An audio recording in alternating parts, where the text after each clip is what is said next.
겁나 많은 거짓 정보와 가짜 뉴스. 공정한 경제를 말합니다. 깊이 있는 경제발전소 박연미의 경제탐사. 제가 어렸을 때 국민학교 다닐 때는요, 아파트 사는 애들이라는 말이 있었거든요. 지금처럼 아파트가 보급되지 않은 시절이었기 때문에 대부분은 일반 주택에 살았고, 아파트라는 새로운 거주 형태에 사는 애들은 놀이터가 있어서 되게 부러워했던 기억이 있습니다.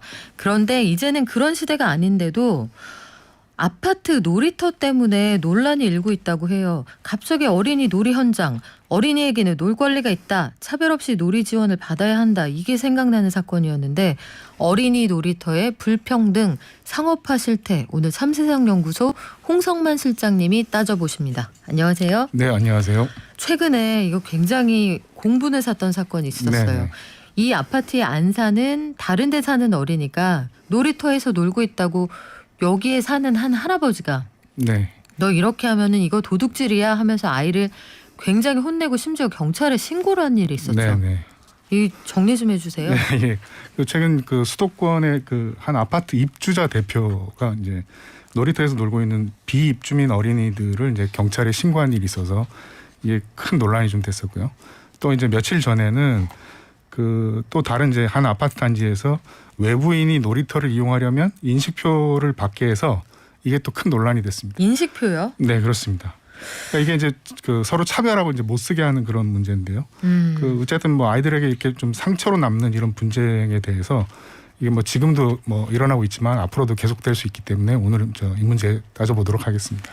소름이 돋는다는 생각이 들었는데 요즘에 아파트 단지 놀이터 얘기가 계속 나옵니다. 전국 네. 놀이터 실태가 어떤가요? 예, 그 어린이 놀이터 이제 상당수가 그 이런 아파트 단지 놀이터라고 보시면 되는데요.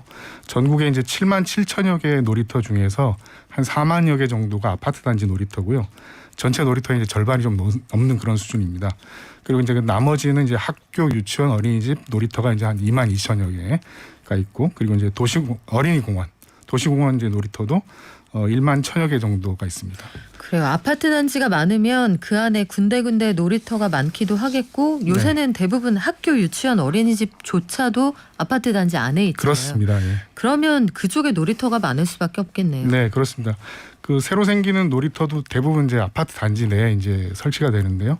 최근 9년간의 그 늘어난 놀이터의 3분의 2 정도가 이 아파트 단지 이제 놀이터라고 해서 그 아파트 있는 지역과 없는 지역 간의 이 놀이터 격차도 그 굉장히 좀 심각하게 좀 발생하고 있고요.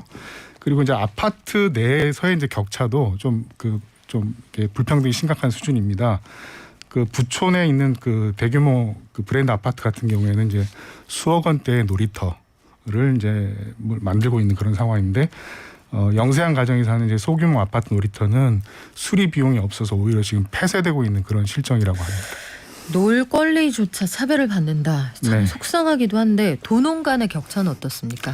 예, 그 도농 간의 격차도 뭐 당연히 뭐 심각한 수준인데요. 그 전체 놀이터 중에서 수도권에 이제 한 40% 이상이 지금 그 있는 상황인데, 이런 그 아파트 단지 놀이터는 절반이 넘는 50%가 넘는 그 놀이터가 이제 수도권에 몰려 있는 그런 상황입니다.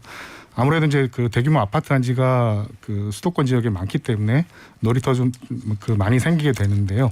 키즈 카페 같은 상업용 놀이 시설도 대도시에 더 많이 생기고 있어서 농어촌은 아무래도 이 도시에 비해서 놀이터와 문화공간 같은 전반적인 그 놀이 인프라가 매우 부족한 그런 실태라고 합니다. 그래요. 아무래도 이용자가 많은 쪽으로 몰리겠거니 짐작은 되는데 네네.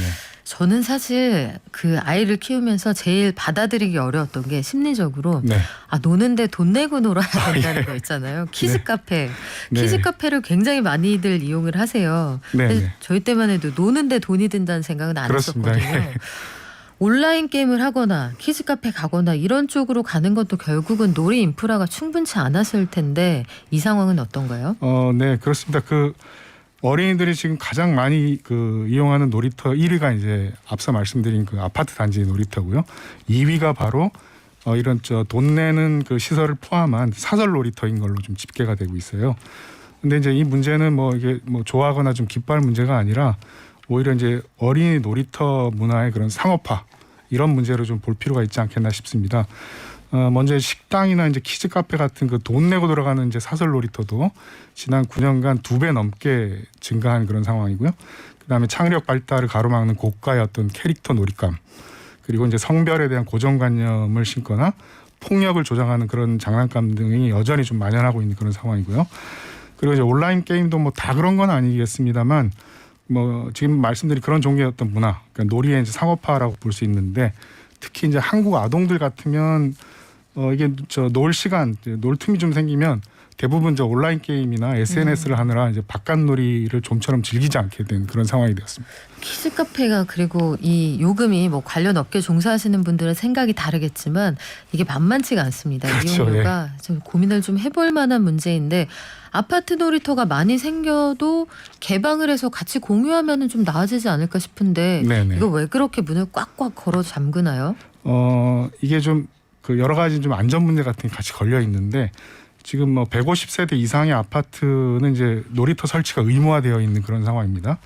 그런데 이제 이게 이제 외부인이 들어오게 되면 어떤 뭐 사고라든가 그런 안전 문제 때문에 이거를 이제 이 아파트 입주민들이 뭐 개방을 못 하거나 안 하거나 하는 그런 지금 상황이 돼 있어요. 그래서 이제 더 이상 어떤 뭐 지금 상황에서는 이런 그 입주민들의 선의에 기대해서 뭐 이렇게 민간에 맡기는 그런 방식이 아니라 좀 공공이 그 어린 놀이터 설치나 이 관리 규정을 새로 좀 마련을 해서 놀이터를 좀 개방을 하면서도 좀 안전하게 관리할 수 있도록 하는 그런 방안을 마련하는 게 좀 필요하지 않을까 싶고요. 또 하나는 이제 그 자치단체에서 짓는 어린이 공원 같은 것도 좀 대안이 될 수 있다고 좀 생각이 됩니다. 근데 그러려면은 정부나 지자체 예산도 대폭 늘어야 되는데, 지금 2017년 기준으로 우리나라 이제 아동과 이 가족 관련한 공공지출 비중이 GDP의 1.2%밖에 안 된다고 해요. 요거는 OECD 이제 37개국 중 32위 수준이라서 최하위 수준이라고 볼 수 있겠습니다. 어린이들이 투표권이 없어서일까요? 예, 뭐 그런 영향도 있겠습니다. 어린이는 투표권이 없지만 어린이의 부모들에게는 네. 선거권이 있다는 거, 요거 꼭 기억해 주시면 좋겠습니다. 이 할아버지 사건을 인터뷰도 받고 지금도 공부하는 문자 굉장히 많이 보내주시는데 저는 그런 생각이 들더라고요. 인터뷰에서도 이 전혀 사과하는 의견을 밝히지 않으셨잖아요. 네네. 이분이. 정서적인 빈곤감 그리고 자존감이 든든한 사람이면 할아버지가 어린이 상대로 내가 싸워서 이겼다, 여기에 뿌듯함 느끼실까요? 네. 무엇보다도 허가니 주민 동의니 이런 거 다 좋습니다만 아이들에게까지 놀이터 문을 걸어 잠그는 세상에서 아이들이 많이 태어나겠습니까? 네. 우리 저출산 이거 문제라면서요. 태어나 있는 아이들부터 먼저 제대로 존중하고 다 같이 잘 키워보자고요. 이런 얘기까지 뉴스에서 해야 되나 싶기도 합니다. 지금까지 참세상연구소 홍성만 실장이었습니다. 고맙습니다. 네, 감사합니다.